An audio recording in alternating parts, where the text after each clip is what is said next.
Eh bien, il est là pour vous proposer une solution. Je parle de Julien et de sa chronique. Une solution, pas de problème. Et salut tout le monde, voilà, on y est les amis, c'est la rentrée. On dit au revoir aux amours de vacances et on profite des derniers rayons de soleil avant que l'école ou le travail ne reprenne. Non, pardon, attends, je t'arrête Julien, mais là tu dois faire une petite erreur là.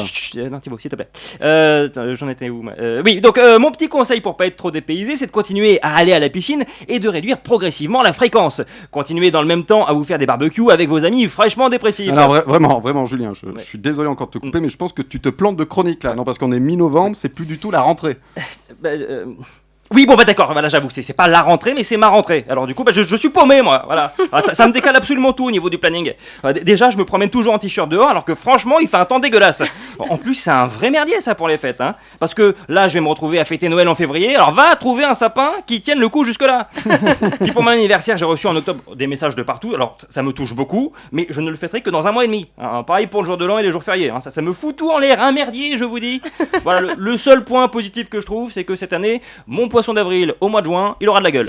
Là, bah ça, si on tombe pas dans le panneau, on est fortiche. Hein. Ah oui, alors effectivement, c'est pas du tout pratique tout ça. Alors comment tu vas faire pour t'organiser et pas être décalé tout le temps? Ah alors, déjà, je te remercie pour ta question, Thibaut. Ouais, je me permets de dire qu'elle est vraiment très très bonne. Alors, j'ai évidemment bien réfléchi à la question et je me suis dit que finalement, comme très souvent d'ailleurs, le problème c'était peut-être pas moi, mais bien les autres. Je m'explique. Et attention, parce que tout ce que je vais vous dire là est strictement vrai, hein, puisque je le tiens d'une source on ne peut plus sûre, puisque c'est moi qui l'ai inventé. Un jour, il y a un homme que, pour une question d'anonymat, nous appellerons Jean-Francis, ou Édouard, hein, ou même si vous le souhaitez Philippe. En fait, je m'en fous parce que de toute façon, je compte pas reciter cette personne. Enfin bref, un homme qui avait un rendez-vous professionnel et qui était pas mal en retard. Le rendez-vous était très important pour lui et c'est pour cette raison qu'il ne s'est pas démonté. Il est arrivé au rendez-vous et au moment où on a commencé à l'engueuler, il a dit « Ah non, mais attendez, pardon, mais je suis pas du tout en retard. Je suis même un peu en avance, hein. C'est vous qui n'avez pas la bonne heure. » Alors...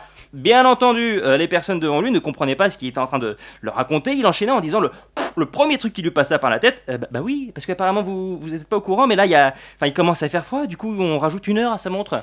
Voilà, hein, comme quoi c'est plus c'est gros, plus ça passe. C'est donc comme ça que furent inventées l'heure d'été et l'heure d'hiver. Bon, alors après évidemment, hein, tout s'est pas fait sur du bouche à oreille. Il y a quand même eu toute une démarche administrative derrière, hein, démarche dans laquelle je suis d'ailleurs pour essayer de faire passer ce que j'ai sobrement appelé les heures de rentrée et les heures de vacances. Voilà, rien de trop déstabilisant non plus. Hein. La principale différence avec l'heure d'été et l'heure d'hiver, c'est un léger décalage de 1460 heures de plus ou de moins. Rien de bien méchant, hein. Après c'est sûr, faut pas oublier de se mettre à jour, hein. Mais à un moment donné, chacun se gère. Donc là je croise les doigts pour que ma demande passe. Et en attendant, pour que je me recalibre, vous serez gentil de faire l'émission de fin d'année le même jour que l'émission de rentrée.